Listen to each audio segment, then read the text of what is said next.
These aren't the contracts that you're looking for.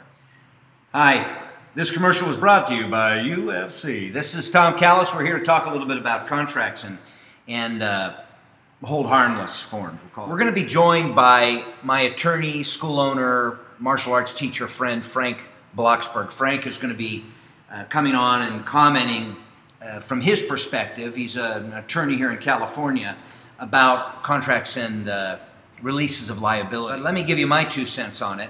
I would challenge you as a school owner to create the friendliest, most user-friendly, most non-threatening contract between the school and the student that you can possibly muster.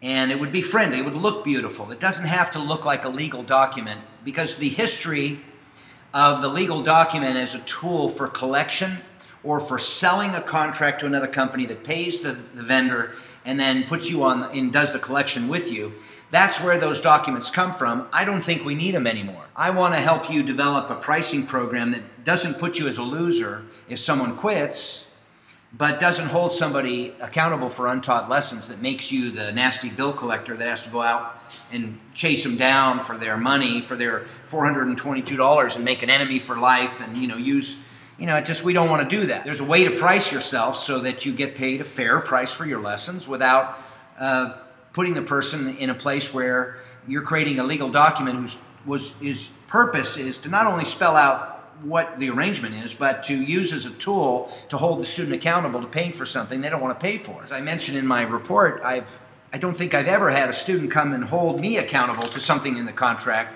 You're not delivering good service. It's always used as a tool for the school to collect on money from the student. I don't think we need that anymore. I think it's archaic and outdated, and we don't have a operating philosophy that says, hey, you signed the contract. We're doing what we said we do. Now you're going to have to pay for this whether you come or not. What I'd like to do is have your contract spell it out very cleanly. This is what you're signing up for. This is how much it's going to cost. This is how you'll pay for it. Here are the conditions that I ask you to follow should you decide to discontinue your membership. There shouldn't be all this legalese involved that makes the person feel like they're joining a health club or something else. We're not going to enforce contracts. We're not. We're not going to do it. We're going to keep our students and get paid because we keep students, not because we got them to sign a contract at the peak of their enthusiasm that said we were going to do a bunch of stuff that we don't do that well anyway, and then get them to try to pay for that and chase them down in court. We're not doing that. Also, your release of liability should not be a financial thing. Like hold harmless, and that's layman's terms, not what the legal world uses, and Frank will explain that. Is about covering your behind should there be some catastrophe that happens, that you've done due diligence to say, this is a dangerous stuff, so there's a potential for injury. I've been sued and won, and know that the hold harmless was an aspect of our defense, but didn't really make the difference. There's all kinds of other things that come into play. Some of you may want to revise your form. Some of you don't need to.